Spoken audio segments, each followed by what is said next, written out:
Sophomore Sofiya Borovytska designs, sews, and models her very own clothing.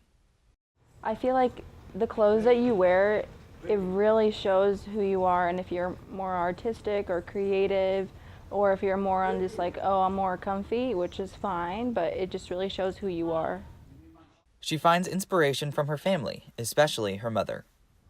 My mom is a tailor, so she knows a lot about clothes. She designs clothes, and I thought as a fashion designer, you get to do your own thing. Her fashion is centered on one attribute in particular. I love ruffles, and there's so many clothes that I just got inspiration from, just like ruffle dresses, and I did a ruffle sleeve shirt, and that like inspired my whole entire look.